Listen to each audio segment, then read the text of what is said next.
ಸಹೋದರ, ನೀನು ಮಾರೀಚನಿಗೆ ಮಾನವಾಸ್ತ್ರದಿಂದ ಮಾಡಿದ ಪ್ರಹಾರಕ್ಕೆ ಆ ಮಾರೀಚ ಸುಬಾಹು ಇಬ್ಬರು ಮತ್ತೆಂದೂ ಯಜ್ಞದ ಕಡೆಗೆ ಬರುವುದಿಲ್ಲ ಎನಿಸುತ್ತಿದೆ. ಹಾಗೇನಿಲ್ಲ ಲಕ್ಷ್ಮಣ. ಅವರು ತಮ್ಮ ಬಲವನ್ನು ಇನ್ನಷ್ಟು ಜೊತೆಗೂಡಿಸಿಕೊಂಡು ನಮ್ಮ ಮೇಲೆ ಆಕ್ರಮಣ ಮಾಡಿದರೆ ಏನೂ ಆಶ್ಚರ್ಯವಿಲ್ಲ. ನಿನ್ನ ಮಾತು ನಿಜ ಸಹೋದರ. ಅದೋ ನೋಡು, ಆ ಸುಬಾಹು ಮತ್ತೆ ಈ ಯಜ್ಞದ ಕಡೆಗೆ ಪ್ರವೇಶ ಮಾಡುತ್ತಿದ್ದಾನೆ.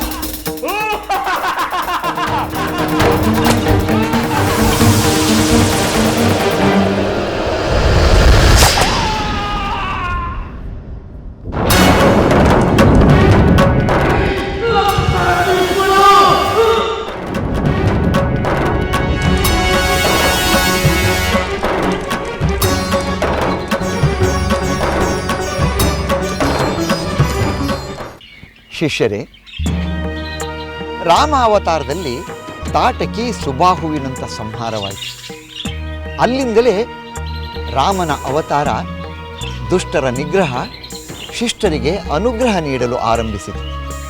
ನಂತರ ಶ್ರೀರಾಮ ಅಹಲ್ಯೆಗೆ ಶಾಪ ವಿಮೋಚನೆ ಮಾಡಿ ತನ್ನ ಮಹಿಮೆಯನ್ನು ತೋರಿದ್ದೇ ಸಾಕ್ಷಿಯಾಗಿದೆ.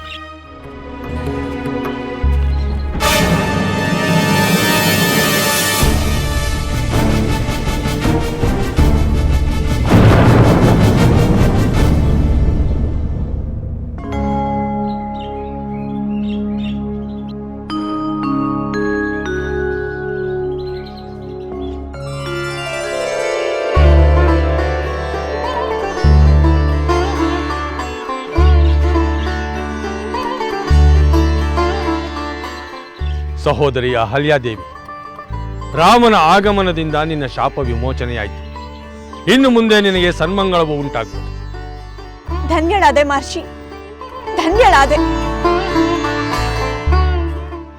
ರಾಮ, ರಾಮಚಂದ್ರ, ಈ ನಿನ್ನ ದಿವ್ಯ ಮಂಗಳ ರೂಪವನ್ನು ಕಾಣುವುದಕ್ಕಾಗಿ, ನನ್ನ ಶಾಪ ವಿಮೋಚನೆಗಾಗಿ ಸಾವಿರಾರು ವರ್ಷಗಳಿಂದ ಧ್ಯಾನಿಸುತ್ತಾ ಕಾಯುತ್ತಿದ್ದೆ.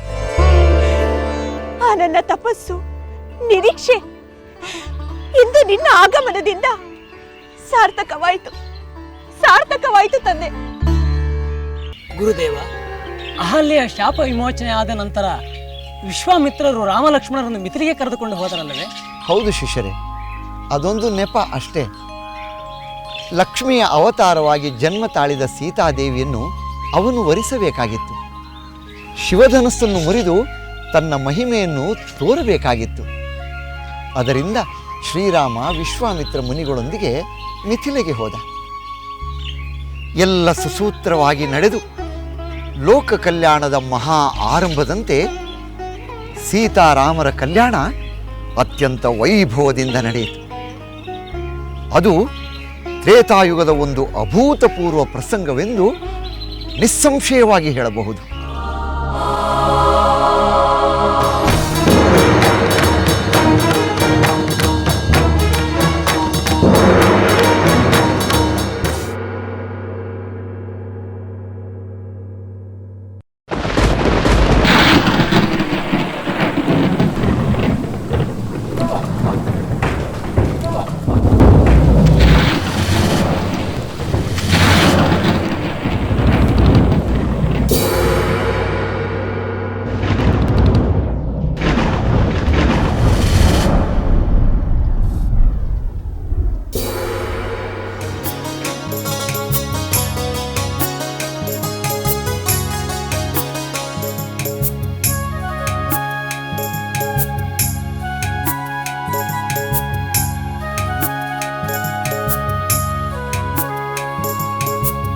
ಕಲ್ಯಾಣ ಶುಭ ಕಲ್ಯಾಣ ಸೀತಾರಾಮರ ಕಲ್ಯಾಣ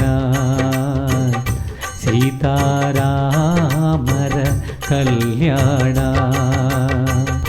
ಕಲ್ಯಾಣ ಶುಭ ಕಲ್ಯಾಣ ಸೀತಾರಾಮರ ಕಲ್ಯಾಣ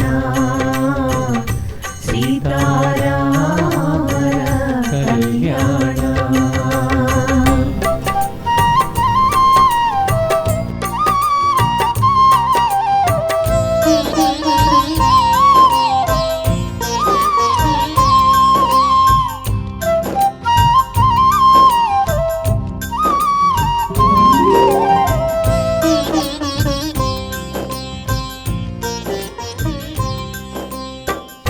ಸರ್ವೋತ್ತಮನನು